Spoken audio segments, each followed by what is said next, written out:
Good evening. Tonight we're obviously inducting Becca Mays. As Andy said, I just started this position in March, but I've known Becca for years.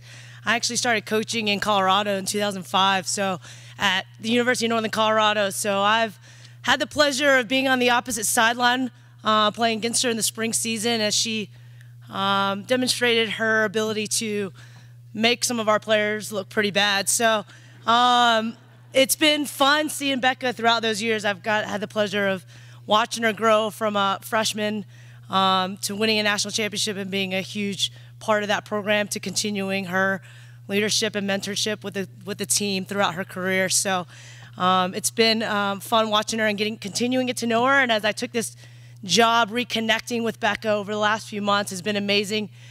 She definitely made her mark again in our alumni match this fall. And to bite my tongue, they beat us, and she had the winning goal.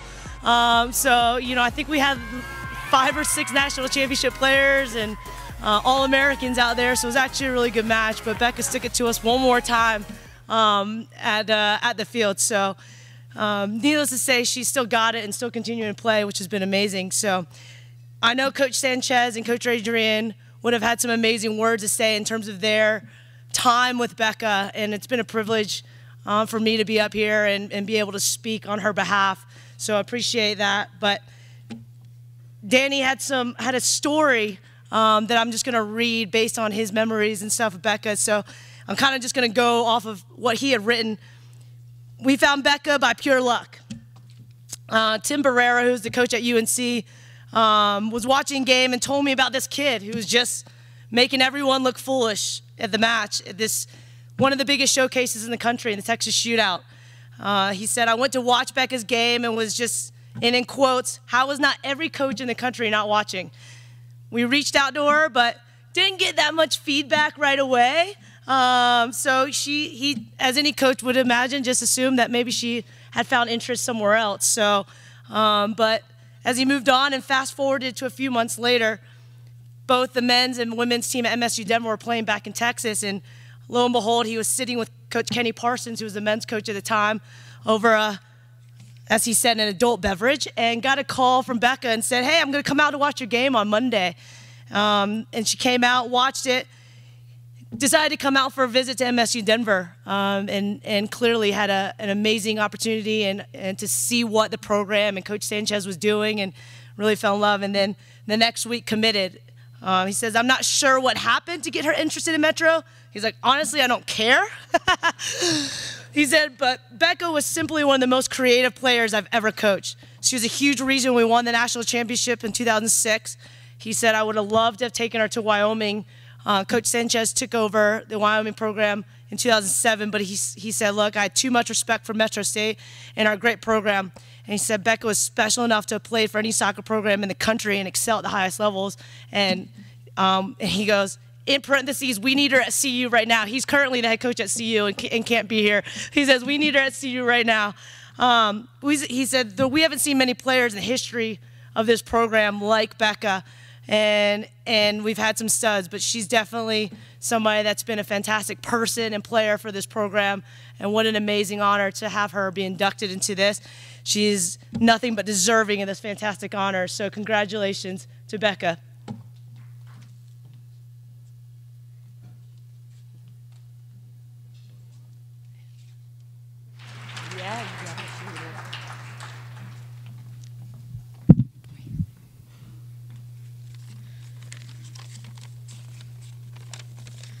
Okay, bear with me because I actually got a C in my speech class here, so not the best at this.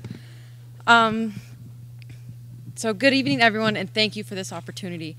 I still find myself, I'm the one that Dr. Grant is probably talking about, that it hasn't really sunk in. And I still find myself in a little bit of disbelief about actually being able to receive this honor. In fact, when John called me and told me, or he actually asked me, it was a question, hey, you know, we would like to present you with this honor, would you accept? My first thought was, it's an option, you know, like, I was like, okay. And then my second thought was, how did I even like qualify for something like this? And not because my time here wasn't amazing, because I had probably one of the most successful soccer careers of a lot of the people that I've known. But we kind of set the bar pretty high with the national championship my freshman year, and then wasn't able to achieve it again. So for me, I think I just kind of, it was a little bittersweet winning it early and then not being able to do it again. But thank you to Metro State, the athletic administration. It means so much to me still. So first and foremost, we'll get to my thank yous. I'd like to thank God, because without him, none of this would be possible. And to be honest, my life has really just been one blessing after the next. It is truly amazing, and I can't even, I'm speechless thinking about everything, that has come to me in my life. So to Danny, I remember at the end of my freshman year, we had our end-of-year banquet, and Danny gave a speech about every senior, and I'm pretty sure I cried through every single one of them, because they were he has such a way with words, and they're so touching. And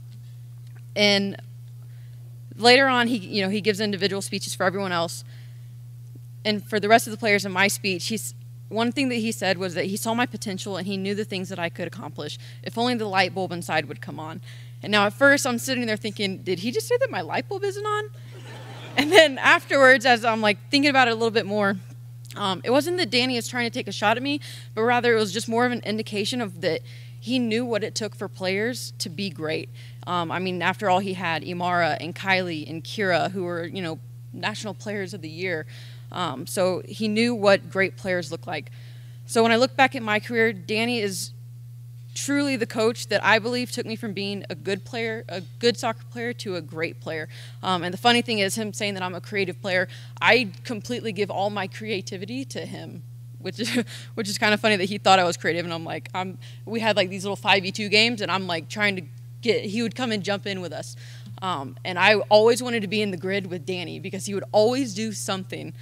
So a lot of my creativity actually stems from him and the practices. Adrian, I'd like to thank who is my head coach during my junior and senior year, because I'm pretty sure that at this time I was at the peak of my rebellious stage, and now looking back, I know how difficult I was to have had to manage on top of the other 25 girls that were on our team.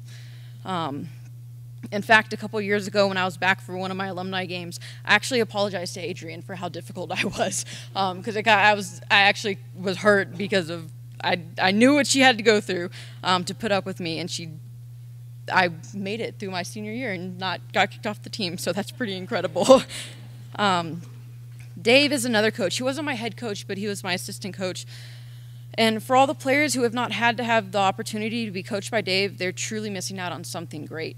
Dave is the coach who probably inspired me the most, and I truly cherish his drive and passion for not only the game, but the drive and passion he got out of those that he coached. Some of my favorite and most cherished memories of Dave are right before games, when he'd pull me aside during warm-ups and give me the best go-get-'em speech you've ever heard.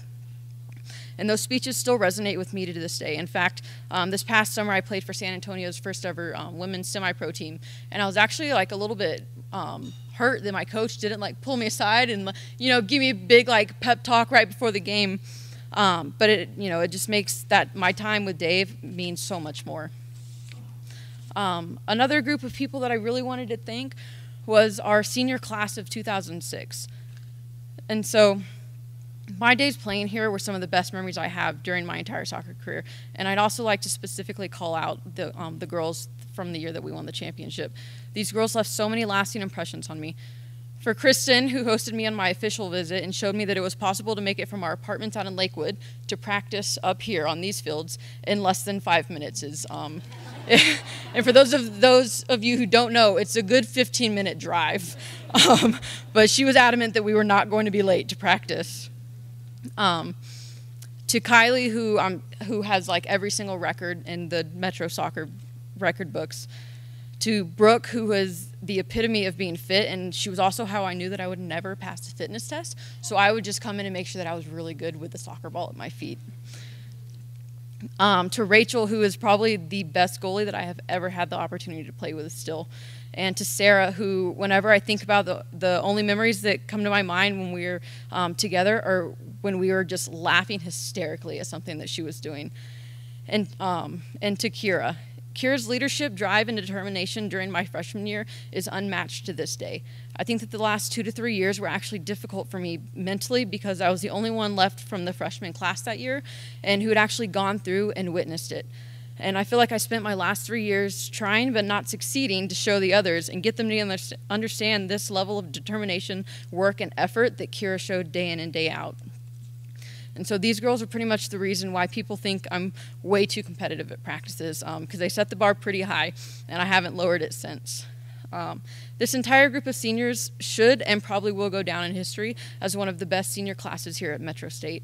These girls showed me exactly what it takes to set a goal, work relentlessly towards it, and accomplish it. So I don't know if I've ever actually thanked them, but I do hope that they all know how truly special they are to me.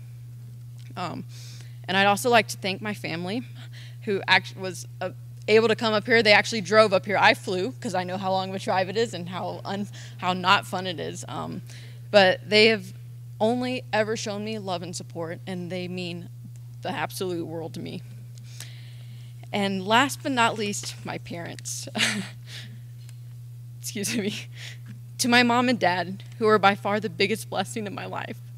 My parents have set the parenting bar so high that it actually scares me to think about when I have kids and having them play sports because of everything that my parents must have had to give up. They are the most selfless people you will ever meet, and the most supportive as well. One of the main things they've taught me in my life is to always follow my dreams, and that's something that I hope one day to be able to instill in my children. So thank you. Thank you for everything you've done for me and all the sacrifices that you've had to make. It did not go unnoticed, and I am forever grateful for it. So thank you again, and congratulations to all the other inductees with me tonight.